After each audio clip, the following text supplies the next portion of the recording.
Halo, assalamualaikum warahmatullahi wabarakatuh. Selamat pagi anak-anak. Apa kabar kalian hari ini? Ibu harap kalian masih dalam keadaan baik, luar biasa, dan tetap bersemangat ya. Oke, seperti biasa sebelum kita memulai pembelajaran kita hari ini, ada baiknya kita berdoa dulu menurut agama dan kepercayaan kita masing-masing, agar apa yang akan Ibu sampaikan pada pertemuan kita kali ini dapat mudah kalian ingat dan dapat mudah kalian realisasikan dalam kehidupan kalian sehari-hari. Berdoa mulai. Berdoa selesai. Alhamdulillahirobbilalamin. Hari ini kita kembali lagi dapat bertemu dalam keadaan sehat walafiat ya. Anak-anak, walaupun hanya melewati media sosial, kita harus tetap semangat dalam pembelajaran kita ya. Nah, anak-anak, pada pembelajaran kita hari ini, materi yang akan Ibu sampaikan ini adalah materi untuk pertemuan kedua dan pertemuan ketiga ya. Nah, pada pertemuan kali ini kita masih akan membahas tentang objek IPA dan pengamatannya. Nah, adapun kompetensi dasar yang akan kita capai pada hari ini untuk KD pengetahuannya yaitu 3.1 adalah untuk menerapkan konsep pengukuran berbagai besaran dengan menggunakan satuan standar atau satuan yang baku. Kemudian untuk KD keterampilannya, kalian akan menyajikan data hasil pengukuran dengan menggunakan alat ukur yang sesuai pada diri sendiri, makhluk hidup lain, dan benda-benda yang ada di sekitar dengan menggunakan satuan yang tak baku dan dengan satuan yang baku. Kemudian, adapun tujuan pembelajaran kita hari ini adalah tentang konsep dari pengukuran ya. Nah, jadi nanti kalian diharapkan akan mampu mengetahui apa sih pengertian dari pengukuran. Kemudian kalian juga tahu apa itu besaran dan apa itu yang bukan besaran. Kemudian kalian juga tahu yang mana yang namanya satuan baku dan apa yang namanya satuan tidak baku. Nah, anak-anak, pada pertemuan sebelumnya kalian sudah mempelajari tentang penyelidikan IPA. Nah, pada pembelajaran sebelumnya kalian sudah mampu untuk melakukan kegiatan pengamatan, kemudian kalian juga sudah mampu membuat inferensi, kemudian kalian juga sudah mampu untuk mengomunikasikan. Nah, sekarang pengetahuanmu akan bertambah lagi tentang pengamatan, karena hari ini kita akan melakukan yang namanya pengukuran. Nah, pengukuran ini merupakan bagian dari pengamatan juga ya anak-anak, di mana pengukuran ini merupakan pengamatan objek dengan menggunakan indera juga. Nah, apa indera kita kemarin yang kita gunakan? Nah, indera yang kita gunakan kemarin adalah indera penglihatan ya. Nah, jadi pada pembelajaran kita hari ini kita akan melakukan pengamatan dengan menggunakan indera lagi. Kemudian pengamatan ini nanti merupakan kegiatan yang penting untuk menghasilkan deskripsi dari suatu benda. Nah, akan tetapi seringkali pengamatan seperti itu tidak cukup. Kamu memerlukan pengamatan yang bisa memberikan hasil yang pasti ketika dikomunikasikan kepada orang lain. Contohnya adalah, pernahkah kamu pergi ke tukang jahit untuk menjahit baju? Pasti pernah ya, apalagi kalian kan baru-baru ini baru masuk ke tingkat SMP ya, pasti kalian baru saja mengukur baju di tempat tukang jahit. Nah, bagaimana penjahit itu dapat membuat baju dengan ukuran yang tepat? Alat apa yang dia gunakan? Nah, atau pernahkah kamu melihat orang yang jual beli buah? Nah, misalnya buah jeruk. Nah, bagaimana seorang penjual itu dapat melakukan pengukuran dengan tepat? Misalnya kita mau beli jeruk 1 kg atau 2 kg. Bagaimana seorang penjual itu dapat menentukan, oh buah ini 1 kg, buah ini 2 kg. Nah, alat apa yang dia gunakan? Nah, semua peristiwa di situ adalah terkait dengan kegiatan yang namanya pengukuran. Nah, pada bagian ini kamu akan mendiskusikan dan melakukan berbagai kegiatan pengukuran dengan menggunakan alat ukur yang sesuai. Seperti kegiatan ayo kita lakukan di halaman 7 buku paketmu. Silahkan kalian buka buku paket kalian di halaman 7 ya. Di situ ada kegiatan ayo kita lakukan. Kamu disuruh untuk mencoba membuat alat ukur sendiri. Nah, yang pertama yang harus kamu lakukan adalah, misalkan kamu hendak mengukur panjang bangku, panjang meja misalnya ya, namun kamu tidak memiliki mistar atau meteran untuk mengukur benda tersebut.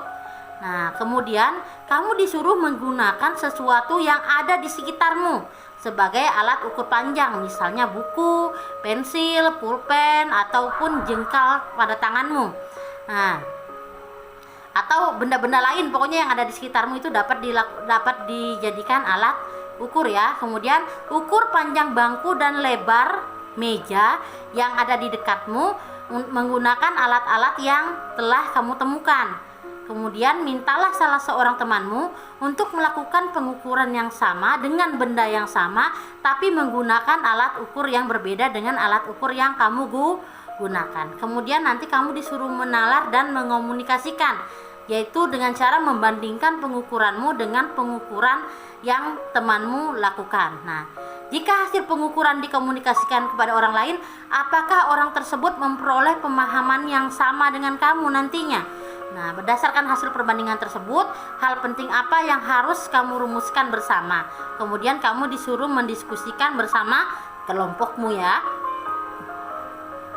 Nah, anak-anak, perlu diketahui ya, kalau mengukur itu merupakan kegiatan yang sangat penting. Nah, sangat penting dalam kehidupan dan kegiatan utama di dalam IPA. Nah, contohnya ya, ketika kamu hendak mendeskripsikan suatu benda, misalnya kamu ingin mendeskripsikan dirimu, kamu ingin memperkenalkan dirimu, misalnya orang itu tidak pernah ketemu kamu, terus kamu ingin mendeskripsikan dirimu itu seperti apa, kemungkinan besar kamu akan menyertakan tinggi badan, umur, massa tubuh, dan lain-lain ya. Nah, tinggi badan, umur, dan massa tubuh itu dapat diukur. Nah, segala sesuatu yang dapat diukur itu disebut dengan besaran ya. Seperti yang telah kamu lakukan, mengukur merupakan kegiatan membandingkan suatu besaran yang diukur dengan besaran sejenis yang dipakai sebagai satuan. Nah, misalnya kamu ingin melakukan pengukuran panjang meja dengan menggunakan jengkalmu. Dengan demikian, kamu harus membandingkan panjang meja dengan panjang jengkalmu. Jengkalmu digunakan sebagai satuan pengukuran. Misalnya hasil pengukuran yaitu panjang meja itu adalah 6 jengkal. Misal ya. Nah, perlu diketahui juga anak-anak, misalkan kamu memiliki seekor kelinci ya, bukan seekor. Kamu misalnya punya seekor kelinci. Kemudian kamu ingin mengetahui hal apa dan besaran apa yang dapat diukur dari kelinci tersebut. Nah, misalnya panjang telinganya, jarak loncatnya, frekuensi menarik napasnya tiap menit itu berapa. Nah, kemudian tentu saja ada hal-hal juga yang tidak dapat diukur dari kelinci tersebut, seperti misalnya warnanya apa, baunya seperti apa, kemudian kasih sayangnya terhadap anaknya itu seperti apa, dan dia takut dengan hewan apa. Nah, jadi setiap kamu melakukan pengamatan, ada beberapa hal yang dapat diamati dan ada beberapa hal juga yang tidak dapat kamu amati ya. Nah, di sini ada contoh dari pengukuran yang tidak baku. Misalnya ada 3 temanmu melakukan pengukuran panjang meja yang sama, tetapi dengan menggunakan jengkalnya masing-masing. Hasilnya adalah sebagai berikut. Panjang meja yang diukur dengan menggunakan jengkalnya Andrian adalah 6 jengkal.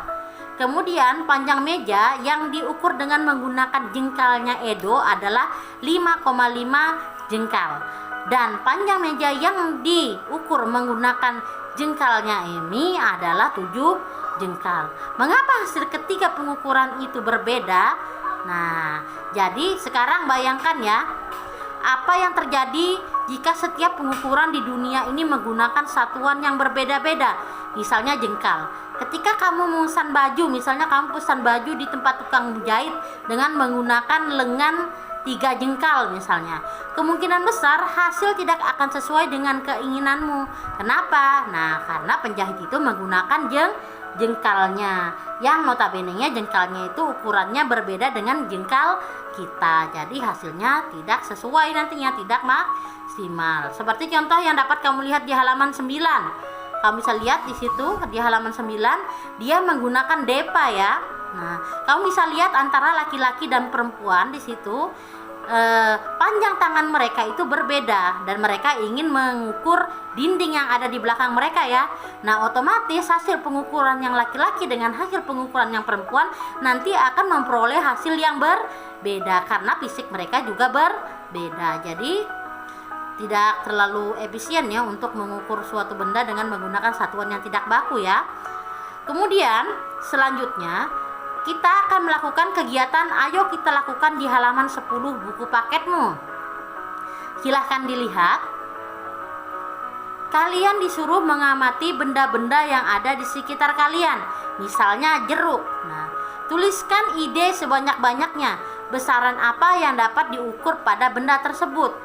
Nah, diskusikan dengan temanmu apakah besaran yang menurut kamu tidak dapat diukur tersebut pada satuan yang dapat diukur. Tuliskan hasil diskusimu ke dalam tabel berikut ya. Nanti kamu kerjakan ini ya. Oke, itu nanti untuk tugas kalian di rumah ya. Sekarang kita langsung lanjut saja ke materi selanjutnya ya.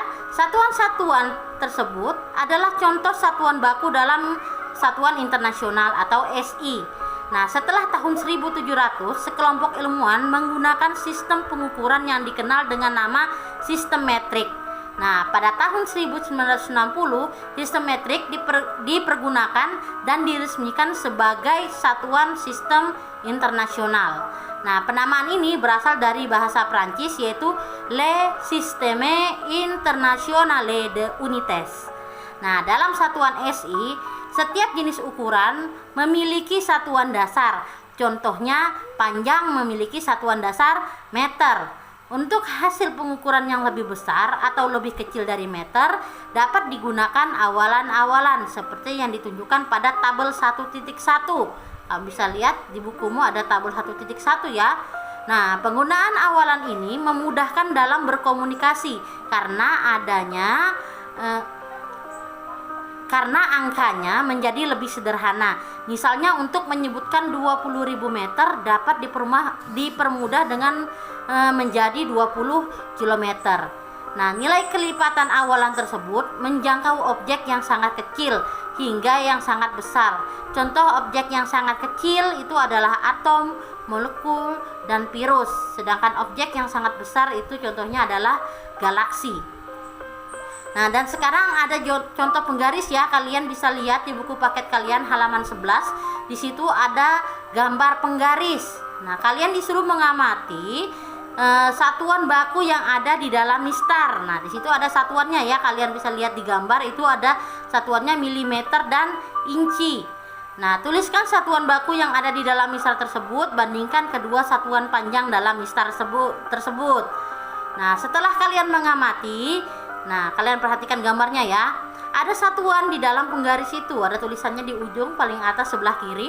Kalian bisa lihat yang di atas itu milimeter dan yang di bawah itu adalah inci. Itu yang bisa kamu lihat ya pada gambar. Nah, dari gambar dapat diketahui bahwa satuan yang ada pada mistar tersebut adalah milimeter dan inci. Milimeter sendiri memiliki satuan pengukuran yang lebih kecil dari sentimeter karena 1 cm sama dengan 10 mm. Kemudian kita lanjut ke satuan dalam satuan SI dan kelipatannya. Kalian bisa lihat di buku paket kalian di halaman 11 ya, tabel 1.1. Nah, kalian bisa lihat di situ ada gambar awalan satuan dalam satuan internasional dan kelipatannya ya. Udah usah ibu bacakan, kalian perhatikan di situ sudah jelas ya. Ada tera, ada giga. Nah, tera itu simbolnya adalah T, kemudian kelipatannya 10 pangkat 12 dan dari tera sampai nano ya, dari yang terbesar sampai yang terkecil. Nah, anak-anak, sistem internasional itu lebih mudah digunakan karena disusun itu berdasarkan bilangan 10. Seperti yang ditunjukkan pada tabel 1.1. Penggunaan awalan di depan satuan dasar SI menunjukkan bilangan 10 berpangkat yang dipilih. Misalnya awalan kilo berarti 10 pangkat 3 atau 1000. Berarti 1 kilometer berarti 1000 meter. Contoh lainnya adalah pembangkit listrik menghasilkan daya 500 megawatt, nah, yang berarti sama dengan 500.000 watt. Nah, jadi penulisan awalan menyederhanakan angka hasil pengukuran sehingga mudah dikomunikasikan ke pihak lain. Nah, pengukuran yang baik dan tepat memerlukan alat ukur yang sesuai.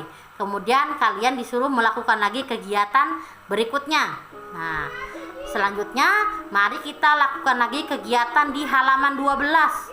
Nah, ini adalah kegiatan ayo kita lakukan di halaman 12. Nah, kamu disuruh mengamati berbagai alat ukur. Nah, kamu disuruh membentuk kelompok 3-4 orang, kemudian kamu disuruh pergi ke toko terdekat yang menggunakan alat ukur. Kemudian catat alat ukur yang digunakan untuk mengukur dan apa satuannya. Kemudian kamu disuruh menalar dan mengomunikasikan. Nah, susunlah hasil pengamatanmu dalam bentuk tabel yang berisi data tentang besaran yang diukur, kemudian alat ukurnya dan satuan yang digunakan itu apa. Kemudian kamu disuruh membuat laporan dengan kelompokmu, kemudian membandingkan dengan kelompok yang lain. Nah, jadi pada kegiatan ini kamu nanti disuruh untuk pergi ke toko yang ada di sekitarmu. Nah, kamu disuruh mengamati benda-benda yang ada di toko tersebut. Misalnya di toko tersebut menjual sayur mayur, kemudian jual minyak, jual beras, jual garam. Nah, kamu disuruh mengamati benda-benda tersebut. Kemudian kalau misalnya kita beli, alat ukur apa sih yang digunakan untuk membeli barang tersebut? Nah, seperti itu ya. Di sini ada Ibu kasihkan contoh ya. Kalian bisa lihat di sini, ini ada contoh yang ibu buat ya. Misalnya kalian pergi ke toko, kemudian kalian menemukan sayur-sayuran. Nah, untuk mengukur sayur-sayuran dipakai yang namanya timbangan. Satuannya gram atau kilogram. Begitu juga dengan buah. Kemudian ketika kalian pergi lagi, kalian menemukan pita misalnya. Nah, untuk mengukur pita kita gunakan alat ukur penggaris atau meteran yang satuannya cm atau meter, dan banyak lagi ya. Apapun yang ada di toko tersebut kamu catat ya, minimal 5. Nah, kemudian selanjutnya kalian disuruh untuk melakukan kegiatan membandingkan di halaman 12. Kalian bisa lihat, kalian disuruh membandingkan besaran dan satuan pada mikroorganisme.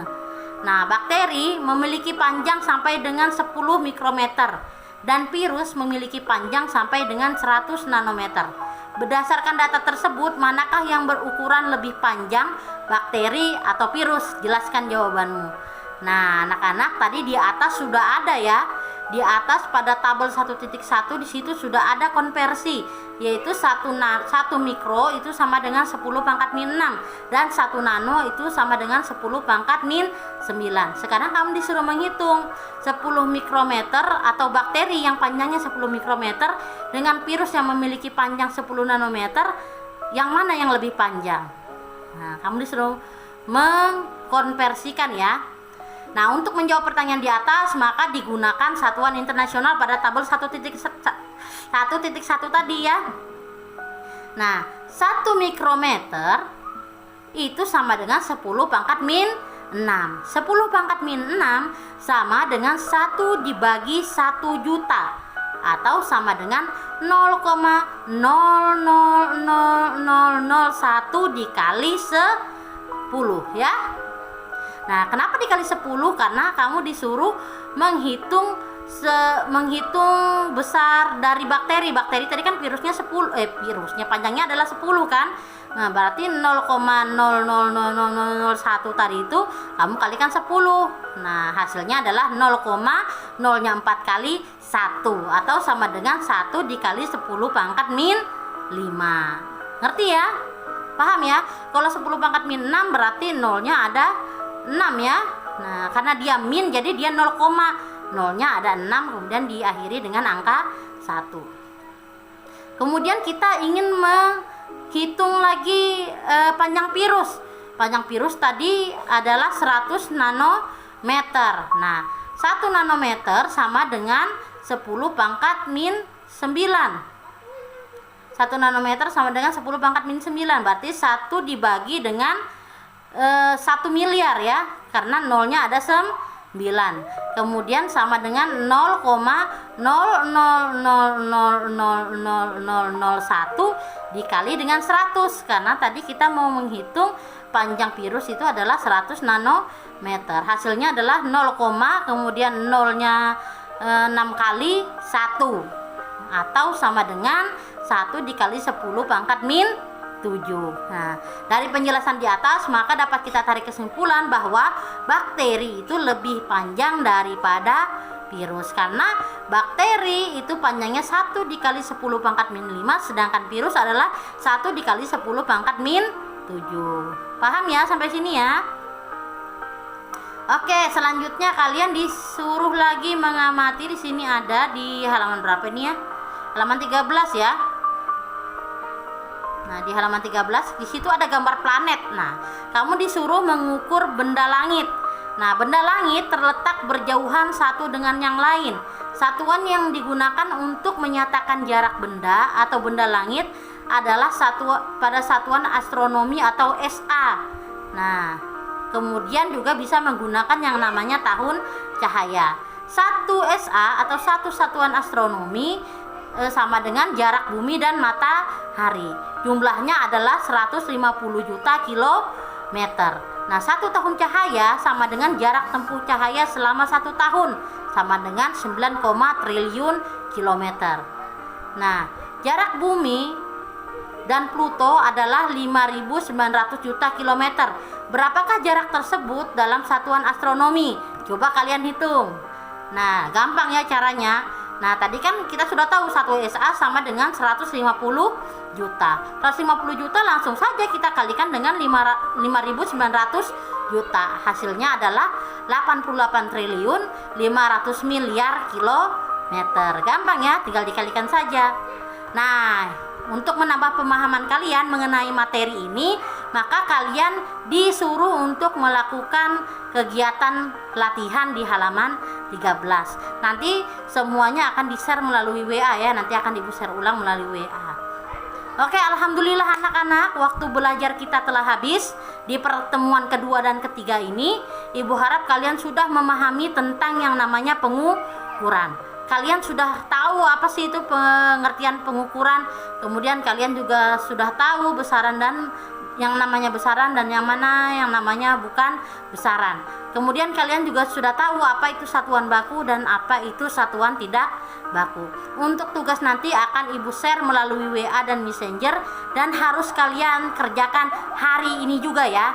Nah, kalau ada hal-hal yang belum kalian pahami atau belum kalian mengerti, silahkan chat Ibu melalui WA grup kelas 8 atau bisa komen di komentar video Ibu ya. Oke, mungkin itu saja yang akan Ibu sampaikan pada kesempatan kali ini. Kemudian seperti biasa, tidak ada hentinya Ibu menghimbau agar kalian senantiasa menjaga kesehatan dan tetap ikuti protokol kesehatan untuk tetap jaga jarak, pakai masker ketika keluar rumah, kemudian selalu cuci tangan pakai sabun setelah melakukan kegiatan dan aktivitas di luar, dan jangan melakukan aktivitas yang tidak perlu kita lakukan di luar. Nah, dan yang terpenting dan tidak kalah pentingnya itu adalah kalian jangan lupa like, komen, dan subscribe channel YouTube Ibu ya. Oke, Ibu akhiri. Wassalamualaikum warahmatullahi wabarakatuh. Sampai jumpa. Tetap semangat belajar IPA ya. Dadah.